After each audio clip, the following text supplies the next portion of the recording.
Олар әлемді өздерінің ерлігімен дүр сілкіндірді, және олардың ерлігі уақытқа бергісіз. Көп өмірден өтсе де, ерліктері мәңгілік жасай бермек. Футболдың ең үлкен сахнасында аладоптың шеберлері қошеметке ие болды. Пеле, Бекенбауэр, Кройф, Марадона.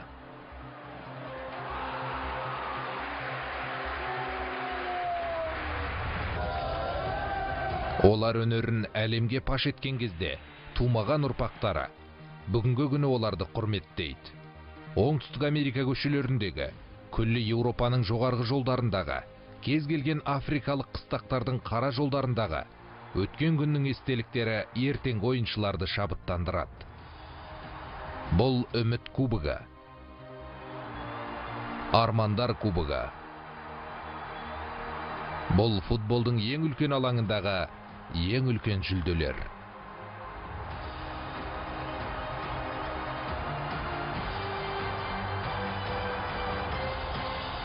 Ұлы футбол көріністері. Чемпиондар Диего Марадона. Ол бірегей тұлға. Әлі де солай, бәрінен бір төбе биік тұратын адам. Футболдың ең керемет алаңындағы барлық ойыншылардың ішінен әрқашан бірінші соны атаймыз. Бірақ шешілмеген бір түйін бар. Біз оны жақсылардың жақсысы деп те айта алмаймыз. Өйткені бұл дәуірлер арасындағы пікірталас және шешілу мүмкін емес түйін. Біз оны ең табысты деп айтпаймыз. Өйткені басқалары көбірек жеңіп, азырақ сәтсіздікке ұшырады. Біз оны ең мықты спортшы деп те айтпаймыз. Себебі оның кемшіліктері де болды. Доптың айналасында қозғалғанын көргенде, құдды допты аяғына сиқырмен желімдеп алғандай көрінеді. Доп ойнамаған кезінде аңғал, ұялшақ, қайсар жанды көруге болады. Айтайын дегеніміз ол бірегей тұлға еді.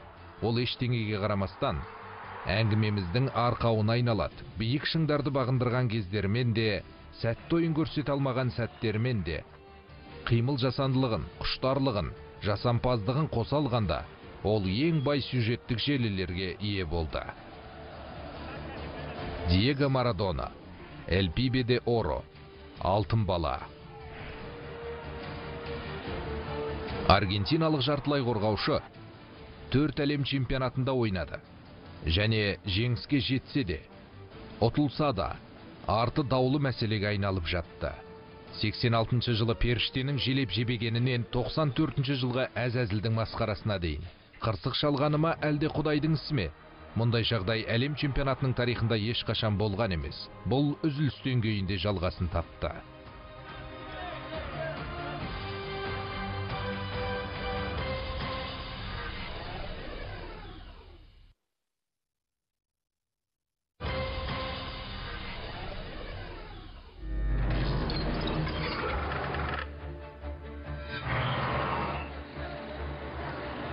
Ол 8 жасындағы жұлдыз болды. Буэнос-Айрестің шеткі түкпірлерінде электр жарығы мен суы жоқ баспанада өскен Диего Марадонаның әлемдік аренаға шығуының бір ғана себебі бар еді. Ол дарыны.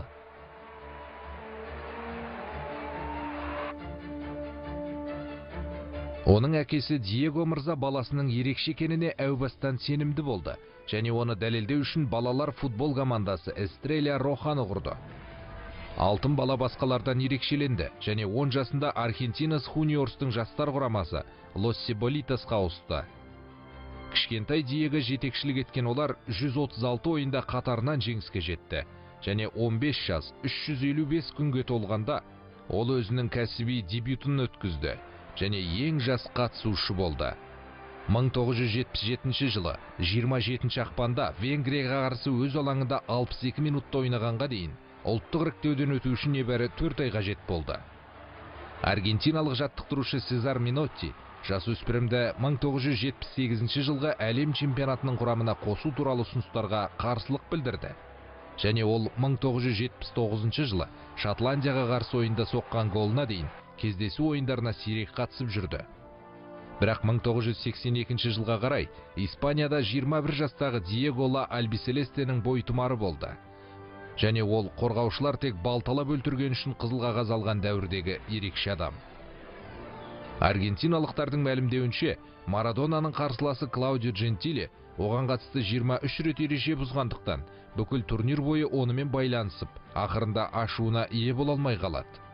Бразилияға қарсы соңғы ойында алаңнан қуылуы өкінішке қарай екінші раундта шығып қалуына себепші болды.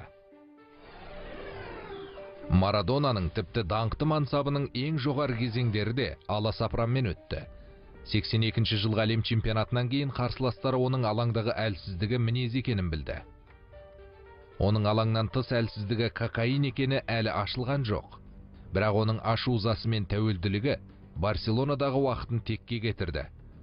Ол әлемдік рекорд үшін 5 миллион фунт стерлинг өткен болатын. Голдар мен жүлделердің екі маусымы, сонымен қатар ауру, жарақат және 1984 жылы Испания кубогындағы Марадонамен болған қаһарлы төбелес зорлық-зомбылықтың басты себебі еді.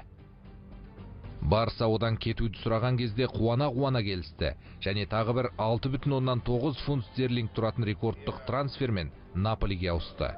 Кейінірек ол көп жылдардан кейін қуанышпен оралған кезде айтқанындай, Наполиде өзінің ең жақсы футболын ойнаған және оны онда жақсы көретін және 1986 жылғы әлем чемпионатының науқанын бастаған жер еді.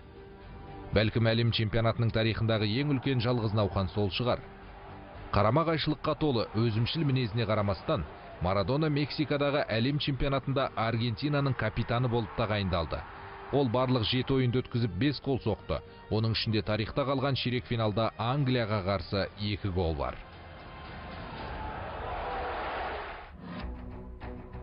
Сол күні Англияның көптеген ойыншылары Марадонаның басымен және Құдайдың голымен соғылған гол деп мойындаған бірінші голын соққанда алдады деп есептеп бұл әрекетін ешқашан кешірген жоқ.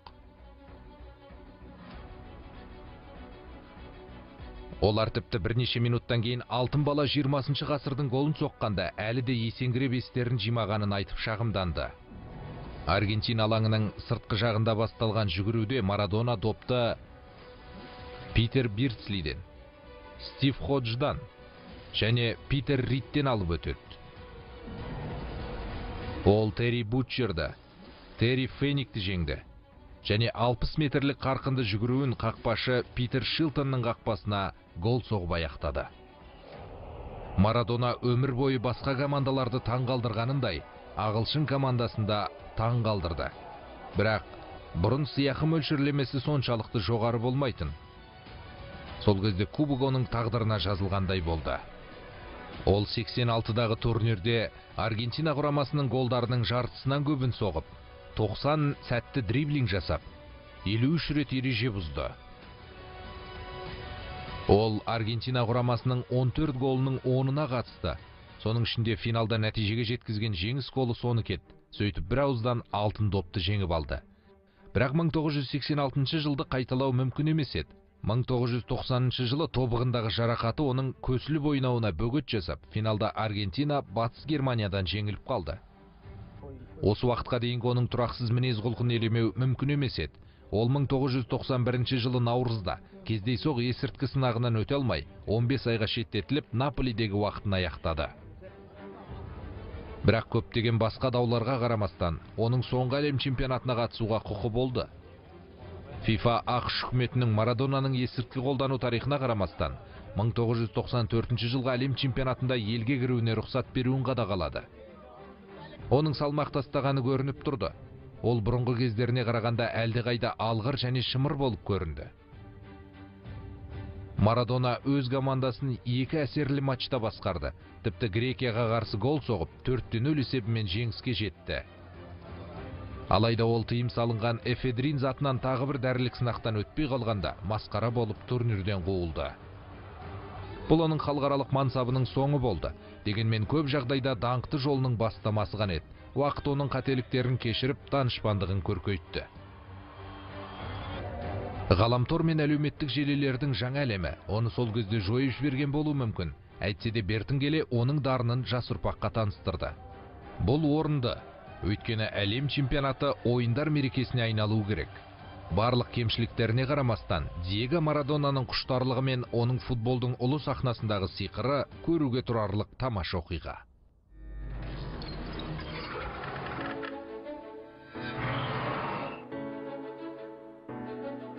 Баш жүлде осы атақ сияқты еліктіретін болса, көптеген ойыншылар қайтсем де жеңемін деген ұстанымды ұстайды.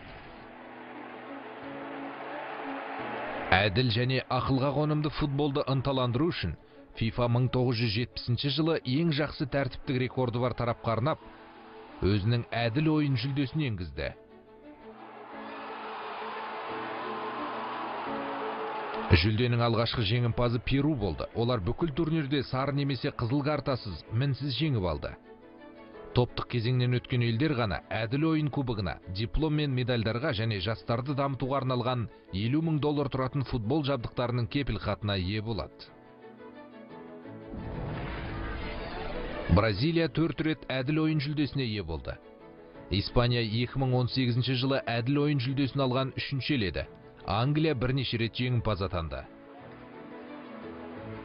Бір қызығы 2014 жылғы жеңімпаз Колумбия бүкіл әлем чемпионатының ең қатал және басқыншылық қақтығыстарына қатысты.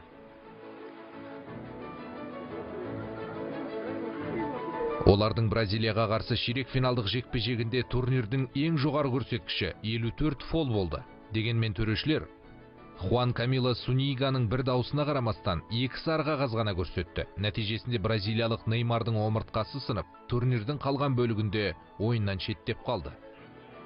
Әрбір елдің әлем чемпионатындағы басты мақсаты финалда жеңіске жету болса да, алаңдағы әрекеттеріне байыппен қарау орынды болар еді. Әділ ойын кубогының сыйлығын 13 жеңімпаздың 5-еуі Бразилия, Батыс Германия, Аргентина, Франция және Испанияның сол жылы кубокты жеңіп алғанын ескерсек, бұл өте жақсы көрсеткіш.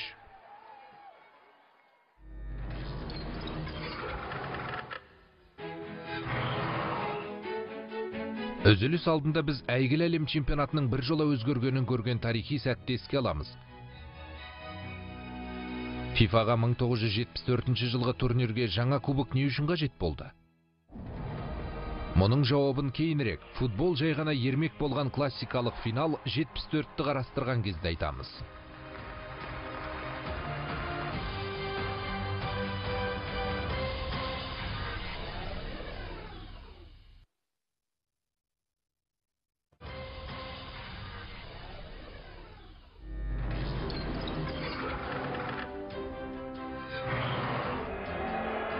Мың 1970 жылғы турнирде жеңіске жеткен Бразилия 1958 және 1962 жылдардағы жеңістермен толықтырып, әлем чемпионатында 3 рет жеңді. Сол кездегі FIFA ережелері бойынша кез келген мемлекет 3 рет әлем чемпионатында жеңіске жететін болса, кубок сол елге тиесілі болады. Осылайша Жюль Риме трофейі бразилиялықтарға бір жолата берілді. FIFA жаңа трофейді енді бір жола талап етпеу үшін ережелерді өзгертті. Ал Жюль Риме есімін сақтаудың орнына бұл кубок жай ғана футболдан әлем чемпионатының кубогы деп аталады.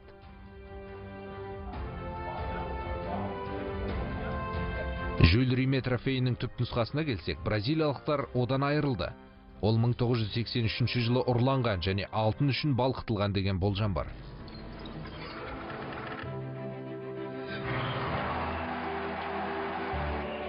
Мың 1974 жылы әлемге жалпы футбол енгізілді.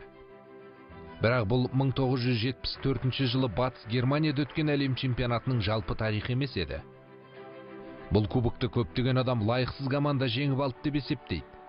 Дегенмен ең жақсы немесе ең көңілді команда әрқашан жеңіске жету керек деген ұсыныс.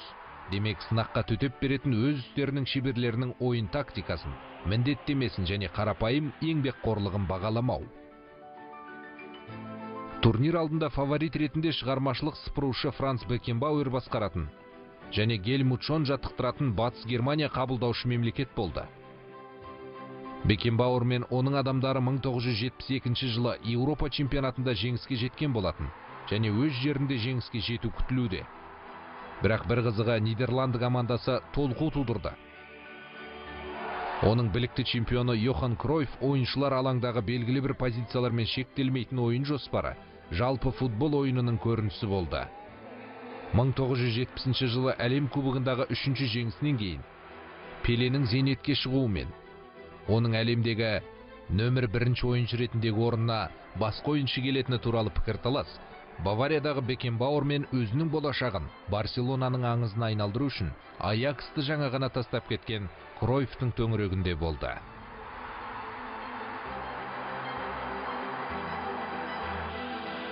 Аякста тоталды футбол қазірдің өзінде сәнге айналған және сол клубтың 7 мүшесі, сонымен қатар Кройф Нидерландыда 1938 жылдан бері алғашқы кубок турниріне оңай жолдама алды.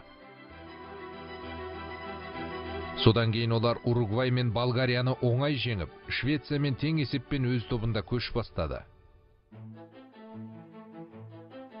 Батыс Германияның тең түскен ойыны жеңіл болып саналды. Чилиге, Аустралияның жаңа ойыншыларына және Шығыс Германияға қарсы болды. Бұл екі Германияның ұлттық құрамаларының бірігуге дейінгі жалғыз кездесуі болар еді.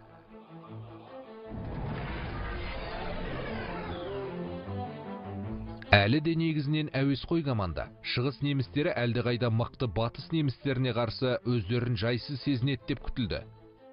Бірақ Аустралияны жеңіп, Чилимен тең түскеннен кейін олар турнир қожайындарын 1-0 есебімен жеңіп, топта 1-ші орынға шықты. Бұл батыс немістеріне қажетті сілкініс болды. Сол жақ қорғаушы Пол Брайтнер сенімді қорғанысты ұсынып қана қоймай, Бекенбауэрмен бірігіп кері серпілуді қамтамасыз етті. Ал шабуыл кезінде 1970 жылғы әлем чемпионатында 10 рет гол соққан, бірақ 74-ші топтық кезеңде 1 рет гол соққан Герт Мюллерге жан бітті. Мюллер мен Брайтнер Югославияға гол соқты.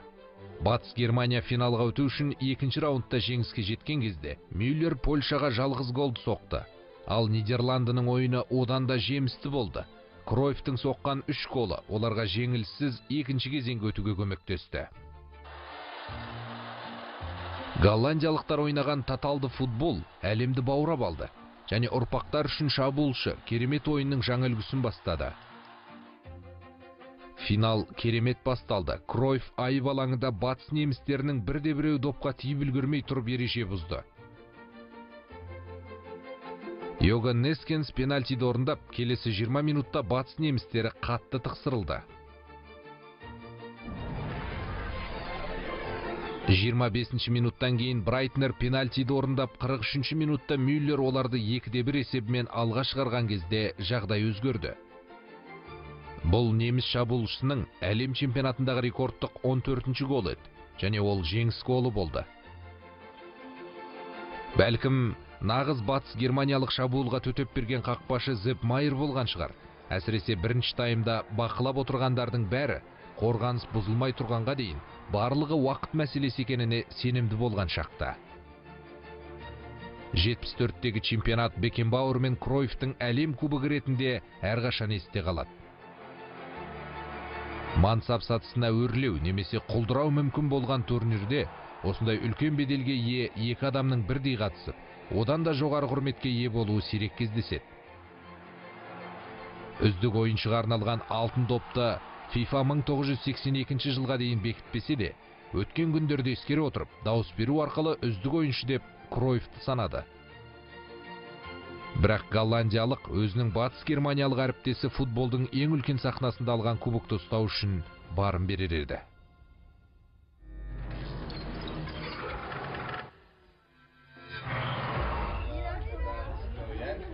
Уругвайлық Луис Суарес әлемнің ең ірі клубтарында ойнаған. Аякста, Ливерпульде және Барселонада оның жылдамдығы, дене қимылдары оны ойындағы ең қауіпті шабуылшылардың біріне айналдырды. Бірақ әлем чемпионат алаңында болған ең үлкен даулардың бірінен кейін оның беделіне мәңгіге қара күйе жағылды. Суарес Уругвайдың Адзуриге қарсы топтық матчында италиялық қорғаушы Джорджо Келлинидің иығын тістеп алды. Және бұл бірінші рет емес. Ол алдымен 2010 жылы Аякстағы қарсылас ойыншыны тістеп алған. Содан кейін 2013 жылы Ливерпульмен өткен ойында сол жағдай тағы қайталанды. Сана сезімнің төмендеуінен бастау алған әрекет ресми түрде қорқынышты әдетке айналды.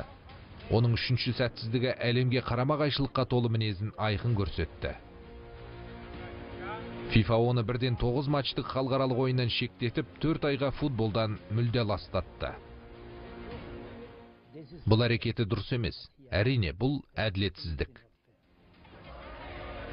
Турнирден қуылған ол үйіне бет алды. Оны қаһарман секілді қарсы алды.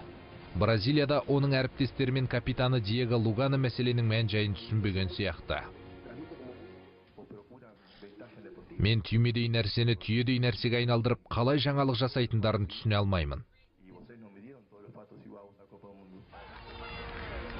Бірақ Суарестің тістегені оған және оның еліне қымбатқа түсті. Өйткені Уругвай 16-шы турда Колумбияға 2-0 есебімен жеңіліп қалды. Бұқаралық ақпарат құралдары оны жақ 3 рет тістедің, сен сырттасың және шайнаңдаған Луис пен Блюз сияқты тақырыптарға тиек қылды. Суарес пен Уругвай пенальтиге апелляциялық шағым түсірді, бірақ ол ойыннан шығарылды. Соңында Суарес тістеп алғанын мойындаған кезде, олардың қастандық туралы мәлімдемелері ақымақтық болып көрінді. Мен Джорджо Келиниден және бүкіл футбол отбасынан кешірім сұраймын. Мен енді қайталанбайды деп елдің алдында да ант етемін. Суарес уәдесін орындауға ниеттеніп, Барселонаның жұлдызы жарқыраған ойыншысы ретінде жаңа өмір бастады. Бірақ футболдың ең үлкен сахнасында сөздерден гөрі әрекеттер маңызды.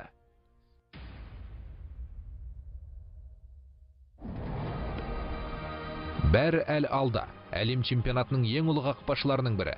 Олар Сан Икер деп атаған адам.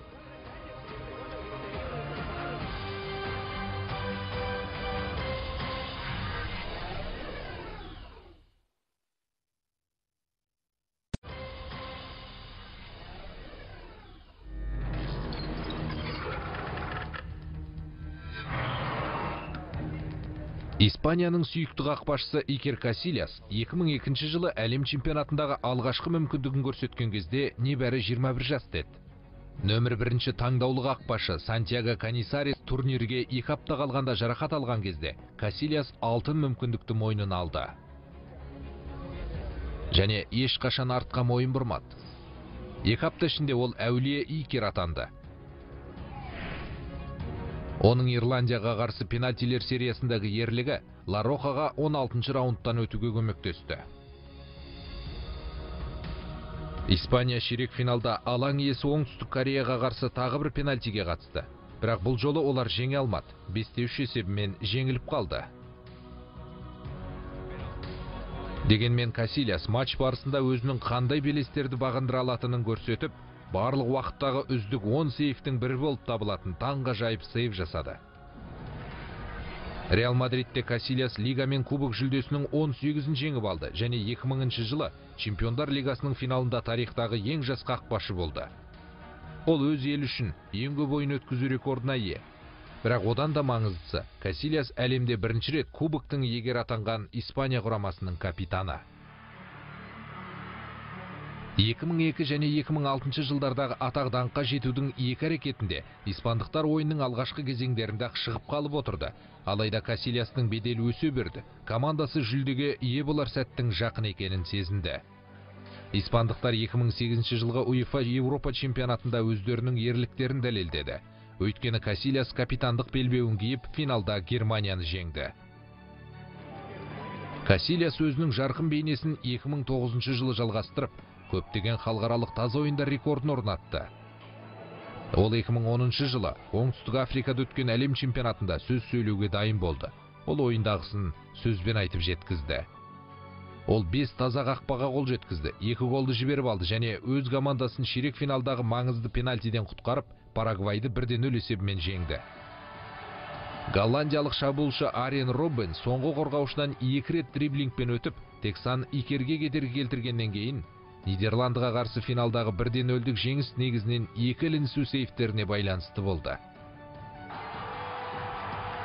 Ол 28 жыл ішіндегі әлем чемпионатында жеңіске жеткен команданың капитаны болған алғашқы қақпашы. Ал 1934 және 1982 жылдары ерлік жасаған итальяндық Джанпьеро Комби мен Дино Зоффтан кейін тарихтағы 3-ші қақпашы болды. Ол 2010 жылғы әлем чемпионатында турнирдің үздік қақпашысы ретінде алтын қолғаппен еңбегіне сай марапатталды. Және 2012 жылы УЕФА Еуропа чемпионатында Испанияның жеңіске жетуінде гол жібермей, рекордтық 509 минутты өткізді. Әрине, бұл мәңгілікке созылуы мүмкін емес еді. Касильяс 2014 жылы Испанияның әлем чемпионатындағы қорғанысынан кейін топтық кезеңнен өте алмаған кезде қателескендердің бірі болды. Ұлт қайта құруға ұмтылған кезде ол Еуро 2016 үшін бірінші нөмірлі қақпашы ретінде ауыстырылды. Бірақ құрама үшін 167 матчпен бір тамаша атақ Касильястың Испания тарихында сан икер ретінде жазылғанын білдіреді.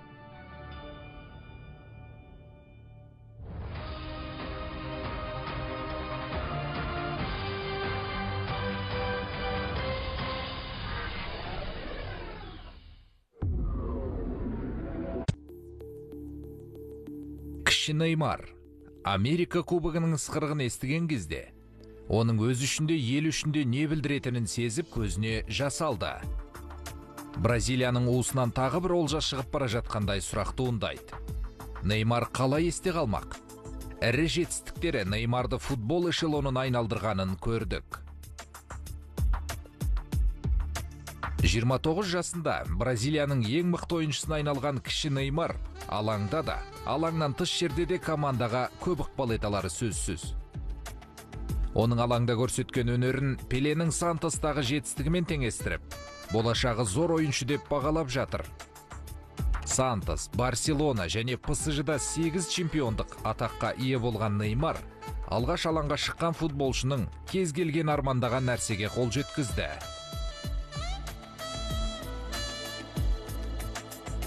Осыған қарамастан, 29 жастағы футболшының есімі Пеле, Гаринча, Роналду және басқалар сияқты құрметпен әлі айтылмаған. Бұл есімдер салыстырып қарағанға аңыз секілді көрінеді. Сырт көзге бұл таңғаларлық болып көрінуі мүмкін. Ал бразилиялықтардың көзімен қарасаңыз, мұның мағынасы тереңде. Ондаған жыл бойы бразилиялықтар өз ойыншыларының ел үшін жоғары марапаттарға қол жеткізіп, жаһан және құрлық марапаттарына ие болғанын көріп келеді. Сондықтан мұның бәрін ерлік деп санау өте маңызды. Басқа елдерде басқаша шығар, бірақ Бразилияда солай. Селесао 60 жылдан астам уақыт бойы әлемдік футболда үстемдік етті және үздіктерді жеңді. Мұны ерекше талантпен жасады. Бұл оларды сөзсіз қызықты команда етеді. Неймар мұрасы да дәл осы жерде жасалады. ПСЖ жұлдызында тек Олимпиаданың алтын медалі мен Селесаомен өнер көрсетіп алған FIFA конфедерациялар кубогы бар. Ол Пеленің ең мықты шабуылшы ретіндегі бұрыннан келе жатқан рекордын жаңартуға тырысатын шығар. Алайда қазіргі жеткен жетістігінің өзі оған жеткілікті. Бразилияға даңқты күндерін қайтарса, Неймардың мұрасы тасқа басқан таңбадай ел есінде мәңгі қалары анық. Келесі жылы Селесао Катарда әлем кубогы үшін күресуге ниетті. Англия, Италия және Испания сияқты еуропалық командалардың күшін ескерсек, бұл оңай шаруа болмайын деп тұр. Десе де ол Пелемен бірге Еуропаның үздіктеріне қарсы күресіп жеңіске жетуі кәміл. Егер Неймар өзінің жеке жетістіктерін әлем чемпионатының даңқымен нығайта алса, Бразилия ұлты оны ең ұлы ойыншылардың бірі ретінде құрметтеп өтетініне таң қалмаңыз.